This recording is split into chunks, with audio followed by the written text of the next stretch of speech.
Servus arkadaşlar. Bugün sizlere Almanya'da tır şoförü olmak isteyenler için 5 gizli ipucu paylaşacağım. Bu ipuçları sahada, yani günlük çalışmada çok işinize yarayacak. Bunları kendi yaşadığım ve diğer çalışan arkadaşlarımın tecrübelerinden faydalanarak dinlediğim, harmanladığım ve bu videoyu hazırlamaya karar verdim. O yüzden hem gerçekçi hem işinize yarayacak bilgiler duyacaksınız yani kesinlikle. O yüzden hemen videonun başındayız arkadaşlar. Videoyu durdurun. Televizyondan izliyorsanız oradan da durdurun. Ya da videoyu izlerken durdurmanıza gerek yok. Televizyondan izliyorsanız durdurun. Uygulamadan YouTube'u açın ve abone olun. Videoyu beğenmeyi ve bir de yorum yazmayı unutmayın arkadaşlar. Şimdiden teşekkür ediyorum. O zaman hazırsanız çayınızı ve kahvenizi alın. Videonun konusuna başlayalım. Şimdi arkadaşlar önce ben neredeyim? Ben kuzey taraftayım Almanya'nın bugün. Kuzeyde takılıyorum. Kuzeyin tırcısı olarak. Şimdi buradan örnek olacak ama yapacak bir şey yok. Hafızalara kazınmıştır yani. Sonuçta Kuzeyin Tırcısı kanalı diye bir YouTube kanalı var. Norveç'te yaşıyor kendisi Murat. Orada bir tırcının yaşamını çekiyor. Eğer ulaşırsa buradan ona selam olsun. Ben Kiel'de tekerleri indirdim. Şimdi Kassel'e doğru gidiyorum. Neumünster'da burada bir yerde benzincide mola verdim. 45'imi tamamladım. Ve dedim ki sabah enerjim yerinde, hava da güzel, atmosfer de güzel, güneşli bir gün. Dedim ki bu videonun konusunu çekeyim. Birinci ipucu. Dil ve iletişim en büyük silahın. Bu meslekte Almanca şart gözükmese de ama aslında %50 şart arkadaşlar. Dili ne kadar iyi bilirsen işin o kadar kolaylaşır. Tamam, İngilizce bilen yerler var, Rusça, Türkçe. Ama sonuçta Almanya'da yaşıyorsun ve Almanca iyi kötü kendini ifade edecek kadar bilmek zorundasın. Depoya gittiğin zaman, kayıt ofise gittiğin zaman, işte fortfitliyle konuştuğun zaman iyi kötü onların dediğini anlamak zorundasın. Örneğin Rampe 3, Rampe 51, Rampe 21, o da Reinfahren, Kommen, Bitte rückwärts fahren, yani geri, işte bu tarz terimleri falan iyi kötü anlaman gerekiyor. Hani sadece depoya gittin hallo hello, servus ya da moin demekle olmuyor yani. En kötü A2 seviyesinde Almanca bilmen şart. Bilmiyor musun? En çok kullanılan kelimeleri Google Translate'e yaz ve onları sık kullananlara ekle. Orada devamlı dursun. En azından o şekilde işe yarar. Ve zamanla dilin üstüne mutlaka kat. Diğer bir şey de arkadaşlar, eğer çok gittiğiniz bir yer varsa samimi, işte enerji içeceği, çikolata verin.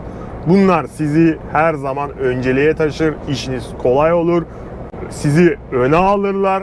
Hızlı bir şekilde işlemleriniz biter. Bunu unutmayın. Bu bir Mehmet Mustafa tavsiyesidir. Hediye her zaman bir şeyler size kazandırır. Ufak tefek. Burada öyle. İkinci ipucu. Yük güvenliğini hafife alma. Hani ben Alman plaka kullanıyorum, beni polis çevirmez, BAG çevirmez, BAN çevirmez diye düşünmeyin arkadaşlar. Siz önleminizi alın. Market yükü falan yüklediğiniz zaman bile olsa bile dorsenin arkasına mutlaka ştanga yapın. Malı sabitleyin yani. Hepsi aynıysa en sonu mutlaka en sondan sabitleyin. Hani yükünüz kaymasın. Sonra ekstra uğraşırsınız yani, zaman kaybedersiniz. O yüzden her zaman yük güvenliğini alın yani. Yanınızda spanzet, mate, köşelik, bunları her zaman bulundurun yani. Yoksa da şirketten mutlaka isteyin arkadaşlar. Örneğin benim şu an arkada mesela 5 euro palet var. Onun görüntüsünü eklersem eklerim zaten buraya bir yere. 5 tane euro palet var. Ben onu spanzetle sabitledim. Çünkü bütün hafta boyunca benimle gezecek bu yük. O yüzden sabitlemekte yükü her zaman fayda var. Bir de yükü bağlarken örneğin basit yüklerin hepsi aynıysa zaten en sona ştanga atınca mevzu bitiyor. Ama Ben gibi doçaban çalışıyorsanız ya da bu tarz yükler taşıyorsanız, işte bazen metal olur, şey olur, bu tarz yükler taşırken mutlaka spanzetleri düzgün atın. Hani sadece ben gerdimle olmasın. Düşünün mantıkla çerçevede nasıl olur. Bilmiyorsanız yükleyiciye sorun. Onlar size kesinlikle yardımcı oluyor yani. Unutmayın, 2500 dan yazan spanzetler 2500 ton basar. Ama bazı yükler var, azdır kilosu. Ortadan bağlaman gerekir. Bazen 2 tane atman gerekir. Garantiye al yani kendini. Mal kaymasın. Yoksa başın belaya girer. Yani başın belaya gireceği şu olur. Dorseden düşer, aman Allah göstermesin. Yani polis gelir. Yani sen ödersin cezayı. Çünkü suçlu sen oluyorsun. Şoför sensin. Bu kadar basit. Yükü sabitleseydin derler. Yani yanınızda her zaman spanzet, kaydırmaz, köşelik, bu tarz şeyleri bulundurun. Yoksa da mutlaka isteyin. Çünkü Almanya'da çalışıyorsanız çok dorse değiştirirsiniz. Her firmada vardır bu. Her firmanın dorsesinde mutlaka vardır. İlla spanzet, köşeyi kaydırmaz ama mutlaka alırken de kontrol edin. Eğer yoksa dorselerde, ben önceden çalışırken yoktu. Olmadığı zaman da mutlaka kendi tırın yanınıza alın yani. 10-12 tane spanzet, birkaç tane köşelik, birkaç tane kaydırmazlık. Bunları mutlaka bulundurun yani. Ha, devamlı dorsede bulunuyorsa, bizim Doçaban'da bulunuyor, o yüzden ben yanımda taşımıyorum. Ama önce market, piyasada çalışırken, market yükleri tarzı falan yaparken, işte Normal Lidl, Edeka falan, bunlar yaparken ben yanımda bulunduruyordum. Eğer siz de Almanya'da ilk başlarınızda böyle bir firmaya başlarsanız, dorselerde yoksa mutlaka yanınızda bulundurun.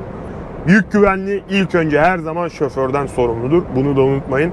Ceza sizi yersiniz ve puanınızı kaybedersiniz.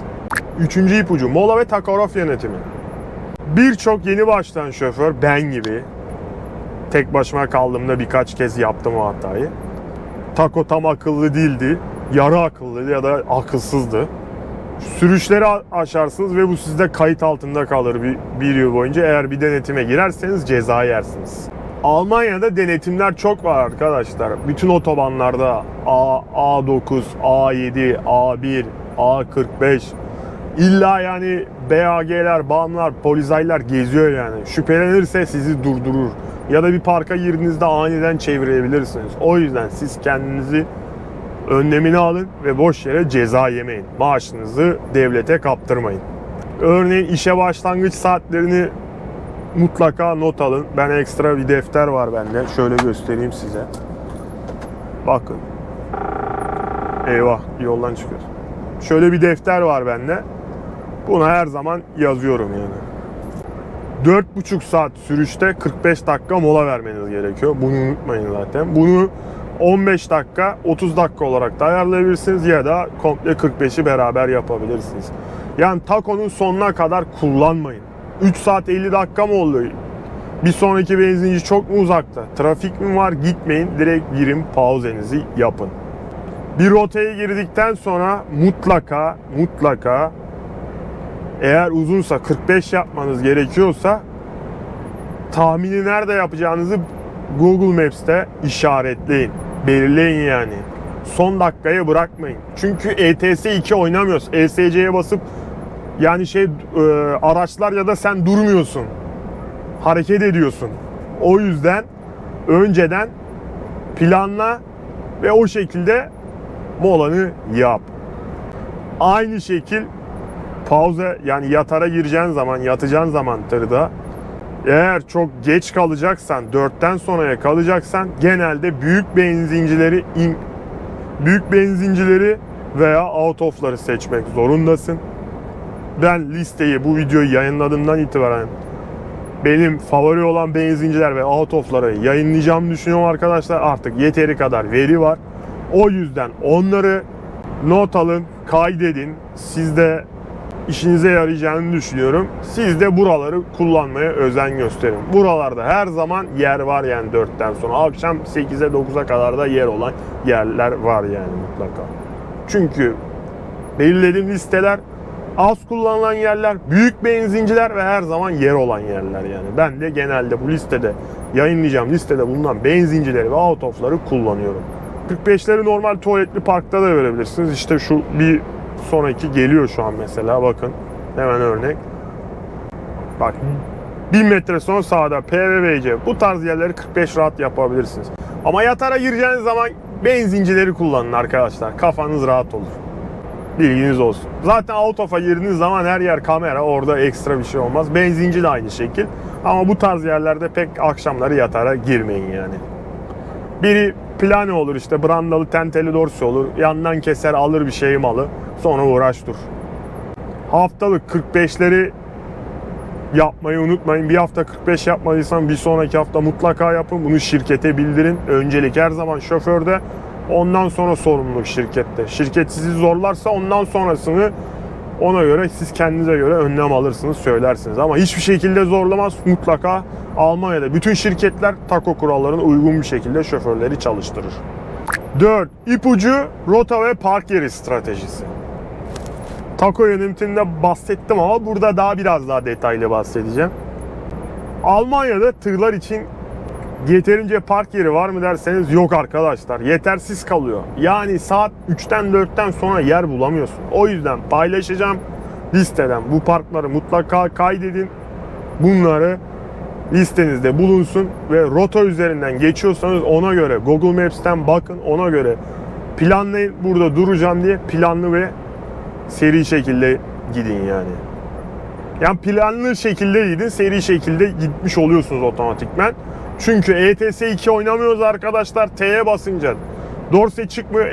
ESC'ye basınca ekranda durmuyor. Herkes hareket ediyor. Sen de hareket ediyorsun. O yüzden önceden planla, çünkü son dakikaya bırakırsan hem telefona bak hem tır sür. Aman Allah göstermesin, kötü sonuçlar yol açabilir. Bir diğer bir uygulama arkadaşlar. Bunu da yeni keşfettim. Bunu da indirip telefonunuzda bulundurabilirsiniz. Truck Parking Europe. Almanya'da ve Avrupa'da bulunan parkları gösteriyor ve doluluk oranını da gösteriyor. Ben denedim bir iki hafta. Gerçekten işe yarıyor yani. %50, %70 oranında. Bunu da kullanabilirsiniz. Son olarak arkadaşlar, eğer siparişiniz yoksa tır yasak olan bölgelere kesinlikle girmeyin.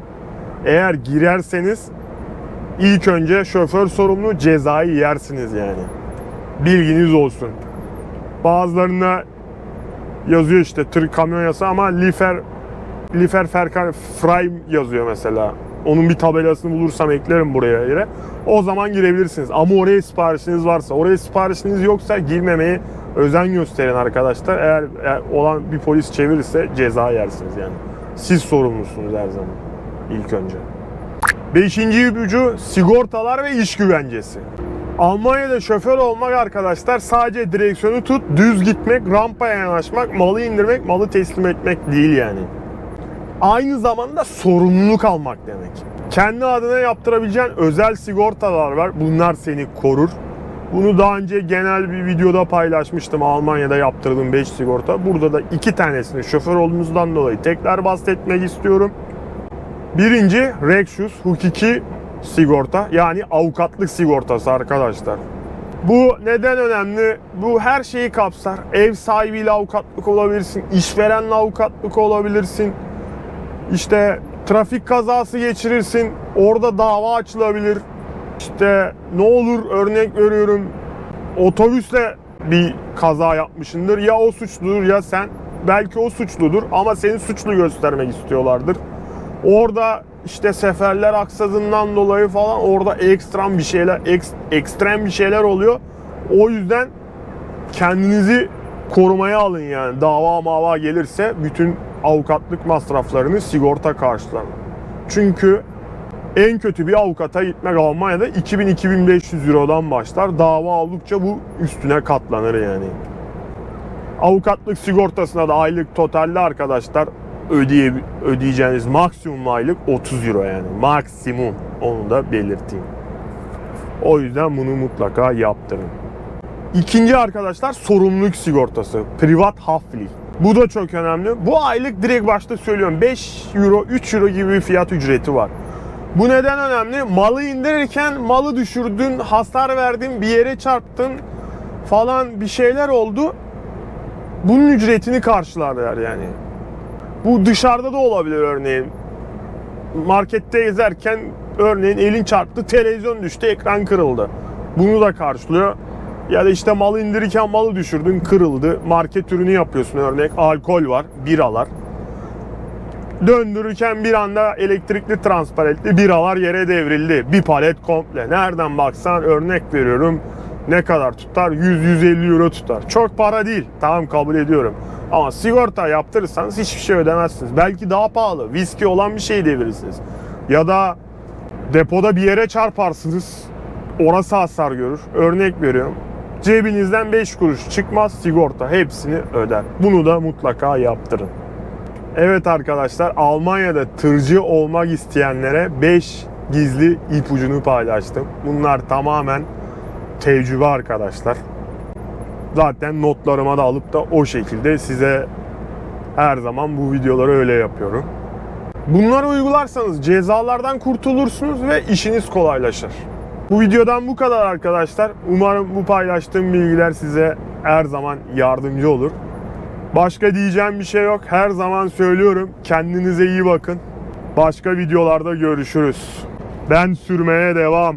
345 kilometre yolum var. Kilometreyi söylemeyi unuttum. Başlarken 410 kilometreydi. Kaldı 345. Artık öğlen 2 gibi, 2.30 gibi Kaser'de olurum ben. Ama sizlerle yine başka videolarda görüşeceğiz. Kendinize iyi bakın.